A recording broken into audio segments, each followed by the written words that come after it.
Hey everybody, and welcome to another edition of May the Force Be With Who.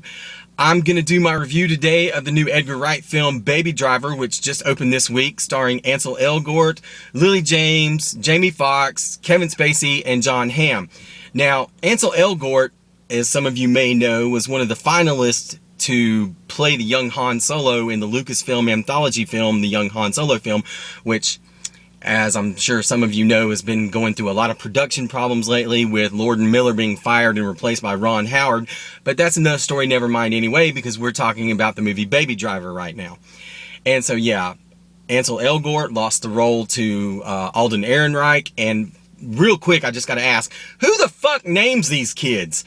Ansel and Alden, and what happened to like Brett and Tom and Mike and Steve or Sean? I mean, Ansel? Alden? I mean, seriously? But anyway, back to Baby Driver. I'm a minute into this damn review and I've not really even talked about the movie. It's a damn good movie. It really is. And it's got a lot of car stunts, and I'm not really into the car thing. I mean, I don't care for the Fast and the Furious movies, but this is not anything like that. It's basically the story of the kid's name is Baby, and yeah, that's no joke. His name is Baby, and he had an accident when he was a kid, and he has a hearing issue. It's a tinnitus or something, and he has it's like a humming or a bell sound with his hearing. So he's listening to music all the time, and it helps him drown out the hearing, or drown it out while he's driving. And he's a getaway driver for a crew of robbers that's helmed by Kevin Spacey, who plays Doc. And it's always a revolving crew. It's never the same crew. Like, one crew has John Barenthal, and he's only in the film for a short amount of time. And then another crew has Jamie Foxx, which I gotta say, Jamie Foxx, I've never been a huge Jamie Foxx fan, except for the movie Ray, which he won his Oscar for. But Jamie Foxx, who plays a character called Bats in this film, is really very good in this movie. He's very menacing. He's very creepy. He's definitely a good villain in this film, and he really just, you just don't like, he makes your skin crawl. I mean, he's just really good in the movie. But basically, Baby owes a lot of money to Doc, who's played by Kevin Spacey, and so he's doing these getaway jobs for, being the getaway driver for these bank robberies or heists for Doc. And he's trying to get them, pay Doc off so he can get out from underneath him. And he's living with his disabled and deaf foster parent. And there's some sweet scenes in the film where he's communicating with him by sign language. And this movie just sucks you in. With the car stunts are amazing. And the soundtrack, because, he's driving around with the headphones in, and he's listening to his music while he's doing all the stuff while he's driving. And it's got some great music in it. And the action is awesome, and he's doing all these jobs, and he meets a young waitress named Deborah, who's played by Downton Abbey's Lily James, who played Cousin Rose on Downton Abbey, and she also played Cinderella last year in Disney's live-action version. And the chemistry between the two is really great. Great eye contact between the two, and Ansel Elgort. Because I was sitting there the whole time being, a big Star Wars fan, going, this kid probably would have made a damn good young Han Solo. But that's another story, never mind anyway.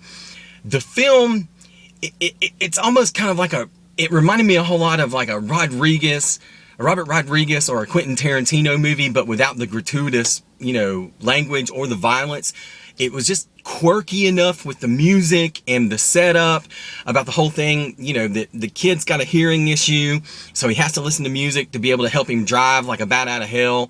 And, he's got a heart of gold, but, he's stuck in a life of crime. And he falls in love and he wants to get out, but he's getting pulled back in for that one more job. And the supporting cast in this film is amazing. You've got, two-time Oscar winner Kevin Spacey playing Doc, who seems to be, pulling the strings, and he's like the boss, and he's putting together all these jobs, but he may or may not be all that bad. And then, like I touched on earlier, you got Jamie Foxx playing a character called Bats, who's kind of batshit crazy, and he's a scumbag. He just really is, and he's always, very violent and very aggressive.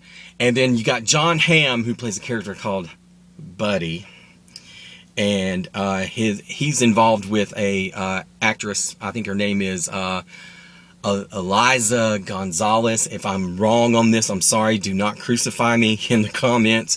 But she plays Darling, and they're a couple, and they were in an earlier job in the film with John Barenthal. Which, if there are any John Barenthal fans out there, you blink and you're gonna miss him. So sorry if that's a spoiler, but they all come together to do this one last job. And John Hamm, who some of you may know from, he was in The Town. He was also on TV's Mad Men. I've not really seen a whole lot with John Hamm, so I don't really have anything to go on. But he was another good anchor to this cast, because as Ansel Elgort really shined in the driving scenes and his scenes with Lily James, he doesn't have a whole lot of dialogue. And also the scenes with the disabled foster parent, he's got a charm and he's got a charisma, but he doesn't really have a whole lot of dialogue in the film. But it's a good film. It's a good action film. It's a good change of pace from what we normally get in the summer. I mean, we've had Wonder Woman, we've had the Pirates of the Caribbean, we've had the Guardians of the Galaxy, and then, we've had, crap like Transformers, which I haven't even seen and don't plan on seeing, and, superhero stuff, and kids movies and everything like that. And this was just a nice change of pace. Took my brother-in-law to see it. He's still recovering from his brain tumor surgery, and he's doing well. He's actually getting along with one cane now. So, thank you for all the well wishes. But Baby Driver, I'm going to give it a solid 8. And before I forget, I want to remember, there is a very cute scene in the middle of the movie where like I said, there's one big glass job that they're trying to pull off so Baby can get away from Doc. And it involves robbing the post office, of all places. And Doc sends Baby in to case the place, and Doc sends along his nephew with Baby. And it's a real funny kind of scene, because the nephew's more attentive about casing the place than Baby is. And there's also a nice Mike Myers / Michael Myers from Halloween gag as far as like masks. During one of I think it's an armored car job early in the movie. But it's a good heist film. It's a good bank robbery film. It's a good action film. If you're the kind of person that digs bank robbery films, and I do know a few of you out there, it's a good flick. It's a good time at the movies. I know a lot of people, this is under the radar, but check it out. Especially if you don't want to go see Despicable Me 3, or you're not into Transformers. This is the kind of movie that, especially if you like, Edgar Wright is known for doing his stuff with Simon Pegg, the Shaun of the Dead movies, and Hot Fuzz, and Edge of the World, or End of the World. I'm at the World's End, or whatever the name of that third pub crawl alien movie was. I didn't see it, so it's a good flick. Go out and see it. The soundtrack that they play on his iPod is awesome. It's got songs from Queen. It's got one of my favorite karaoke songs, Easy by the Commodores, features very prominently in it. So go check it out. It's a good flick. I'm going to give it an 8. So yeah, I highly recommend this film. Personal note, League of Fools is playing tonight at the Dugout in Hendersonville. So if you're local to Western North Carolina, come check out the League of Fools tonight. We start playing at 9 p.m.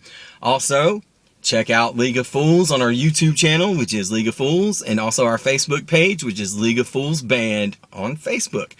All right, tomorrow I will be posting, tomorrow night, hopefully, the Doctor Who Series 10 finale review, The Doctor Falls, or if not, I'll get to it first thing Sunday morning.